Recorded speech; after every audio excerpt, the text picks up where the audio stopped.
சாதாரணமா யூடியூப்ப பார்த்து கொண்டிருக்கும்போது, இந்த வீடியோ எனக்கு பார்க்க கிடைச்சது. அதாவது இந்த செய்தி அப்படின்னு சொல்லலாம். அமைச்சர் விஜித ஹேரத் அவர்கள் நேற்று அல்லது நேற்றைக்கு முந்தைய நாள் அப்படின்னு சொல்லலாம். ஒரு நாளைக்கு முதல்ல அ ஒரு தனியார் சிங்கள தொலைக்காட்சி ஒன்றுக்கான ஒரு செவ்வியில ஒரு விஷயத்த பல விஷயங்கள் அதில பேசப்பட்டது. மாநகர சபை, அ உள்ளூராட்சி சபை தேர்தல்கள் தொடர்பான விஷயங்கள், ஆட்சி அமைக்கிறது சம்பந்தமான செய்திகள் எல்லாமே அதில நெறைய பேசப்பட்டது. அதுல ஒரு மிக முக்கியமான ஒரு பகுதியா இந்த விஷயம் பார்க்க கிடைச்சது எனக்கு. அதாவது இப்ப கடந்த நாட்கள்ல கனடாவுல வைக்கப்பட்ட தமிழ் மக்கள் அதாவது இனப்படுகொலைக்கு அந்த நினைவு கூர்ற ஒரு விஷயமாக வைக்கப்பட்ட அந்த நினைவு சின்னம் தொடர்பான பல விமர்சனங்கள் இலங்கையிலும் அங்க வைக்கப்பட்டதுக்கு இலங்கையிலும் மிகப்பெரிய எதிர்ப்புகள் குறிப்பா அரசாங்கத்தினுடைய நேரடியான எதிர்ப்புகளும் சொல்லப்பட்டிருந்தது. இதே அமைச்சர் விஜிதஹிரத் அவர்கள் தான் கனடிய உயர்ஸ்தானிகரை சந்தித்து இந்த எதிர்ப்பையும் இந்த விஷயம் தொடர்பாகவும் பேசியிருந்தார். இது ஒரு பக்கம் இருக்கும்போது முள்ளிவாய்க்கால் நினைவேந்தல்கள் எல்லாம் நிறைவுக்கு வந்த நிலையில இந்த முள்ளிவாய்க்கால் நினைவேந்தலும் இந்த இனப்படுகொலை தொடர்பான கேள்வியும் அவரிடம் கேட்கப்பட்டது.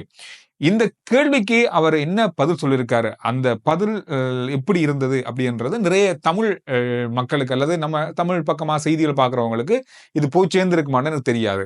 ஆனா இத பார்க்கும்போது ஓகே இத நம்ம உங்களோட பகிர்ந்து கொள்ளணும் அப்படின்றதுக்காக அப்படியே மொழிமாற்றம் செஞ்சு முடிஞ்ச அளவு நம்மட இலகு தமிழ்ல உங்களுக்கு அத நான் விளங்கப்படுத்துறேன்.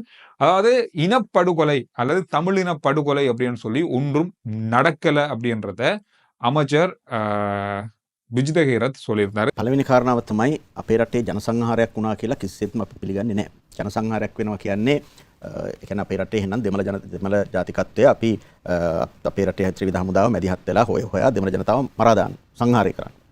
එහෙම එකක් කවදාකවත් වෙලා නැහැ. தமிழின படுகொலை அல்லது இனப்படுகொலை அப்படின்ற விஷயம் நடக்கல. அந்த நடந்ததாக சொல்லப்படுகின்றதுல எந்த விதமான உண்மையும் இல்ல. கனடாவோ அல்லது வேற எந்த நாடு சொன்னாலும் நாங்க இதை ஏற்றுக்கொள்ள போறதும் இல்லை அப்படின்ற மாதிரி ஆணித்தனமாக உறுதியாக இந்த விஷயத்துல அரசாங்கம் அல்லது இலங்கையினுடைய நிலைப்பாடு இதுதான் அப்படின்றத அவர் சொல்லியிருந்தாரு.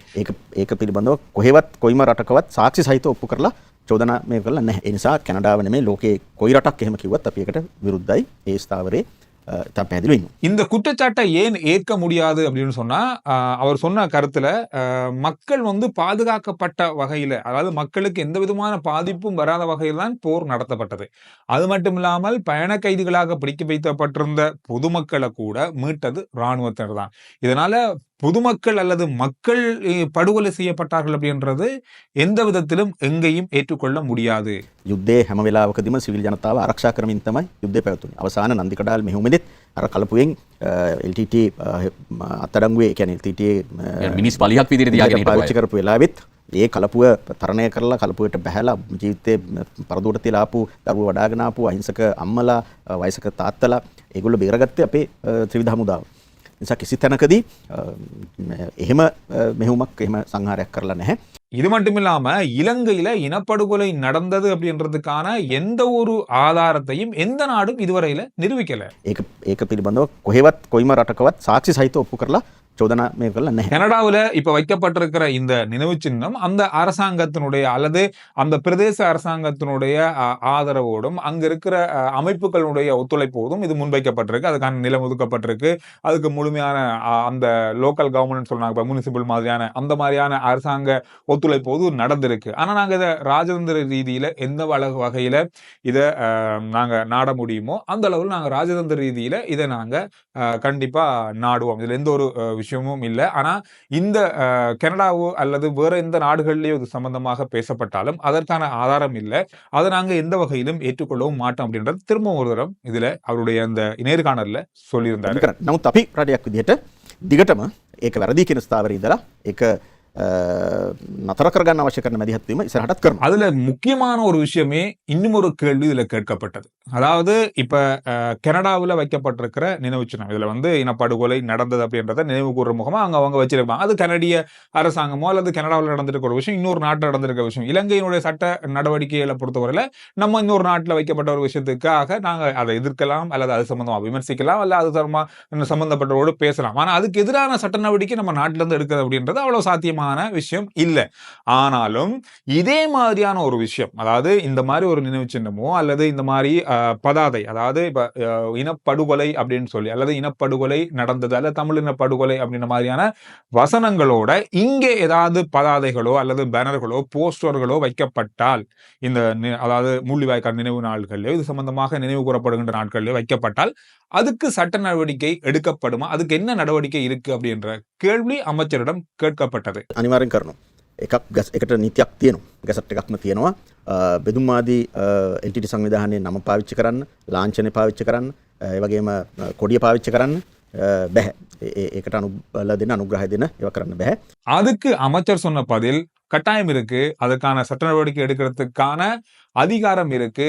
காரணம் தடை செய்யப்பட்ட அல்லது இப்ப பாவிக்க முடியாத பல விஷயங்களை நாங்க பாவிக்க முடியாது. அதுல குறிப்பா விடுதலை புலிகளுடைய பெயர்கள் அல்லது அவங்களுடைய லோகோ, அவங்களுடைய சின்னம், அவங்களுடைய கொடி சம்பந்தமாக எதுவுமே பாவிக்க முடியாது. அது பாவிக்கப்படும் பட்சத்துல சட்ட நடவடிக்கை எடுக்கப்படும். அது ஏற்கனவே இருக்கிற ஒரு சட்ட விதிமுறை தான்.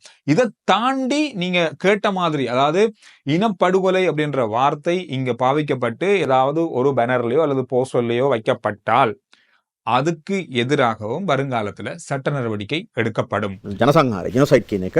ඒතකොට ඒක අපි මං කිව්වේ ඉස්සෙල්ලා පැහැදිලි කිරීම අනුව. ඒතකොට ඒවා ඒක එහෙම වෙච්ච දෙයක් නෙමෙයි. ඒ නිසා එවැනි වැරදි විදිහට පාවිච්චි කරන තැන්වලදී අපි ක්‍රියාත්මක කරනවා. ஏன்னா அப்படி ஒரு சம்பவம் இங்க நடக்கல. அப்படி நடக்காத ஒரு விஷயத்த செய்யறதுக்கு அனுமதி இல்லை. இதனால இந்த இனப்படுகொலை அப்படின்ற வார்த்தை வருங்காலத்துல பாவிக்கப்பட்டா அதுக்கான நடவடிக்கை எடுக்கிறதுக்கும் அதை பாவிக்க முடியாம செய்யறதுக்கான நடவடிக்கைகளும் சட்ட ஒழுங்குகளும் எடுக்கப்படும் அப்படின்றத அமைச்சர் விஜித ஹேரத் அவர்கள் சொல்லியிருந்தாரு. அது மட்டும் இல்லாம එහෙම නැතුව ඇත්තටම ඕනම කෙනෙකුට, ඕනම පුරවැසියෙකුට, ලාංකික පුරවැසියෙකුට තමන්ගේ ඥාතියෙක්, තමන්ගේ සහෝදරයෙක්, තමන්ගේ පවුලේ කෙනෙක් හරි හිතවතෙක් හරි මොනෑම හේතුවක් නිසා හෝ විපතටපත් වුණාම ඔහුව හෝ ඇයව අනුස්මරණය කිරීමේ නිදහස අයිතිය තියෙනවා. இந்த யுத்தத்துல உயிரிழந்த தங்களுடைய தாய் தந்தையர், உறவினர்கள், நெருக்கமானவங்க, அம்மா அப்பா, அதனால அந்த உறவுகளை நினைவு கூறுறதுல எந்த ஒரு தடையும் இல்லை. கடந்த நாட்கள்ல முள்ளிவாய்க்கால்ல அப்படித்தான் நினைவு கூறப்பட்டது. அதுக்கு எந்த தடையும் விதிக்கப்படல. இந்த மாதிரியான பேனர்கள், போஸ்டர்கள் இதெல்லாமே பாவிக்கப்பட்டிருந்தது, ஏன் அதுக்கான சட்ட நடவடிக்கை எடுக்க மாட்டீங்களா அப்படின்ற கேள்வி கேட்கப்பட்டது. அதுக்கு அவர் சொன்னாரு, அப்படி பாவிக்கப்பட்டிருந்தால் வரும் நாட்கள்ல சட்ட நடவடிக்கை எடுக்கப்படும். නීති ඉස්සරහට ක්‍රියාත්මක වෙයි. இது நிறைய பேர் பார்த்திருக்க மாட்டீங்க. நிறைய தமிழ் செய்திகள் இதுல வரல. நான் தற்செயலா அந்த வீடியோ இன்டர்வியூ என்ன சொல்லியிருக்காங்க, இப்ப நடக்கிற விஷயத்தை பத்தி அமைச்சர் என்ன சொல்லியிருக்காரு அப்படின்றத பாக்குறதுக்காக பார்க்கும்போது ஒரு பகுதியாக இந்த கேள்வி இதுல கேட்கப்பட்டிருந்தது.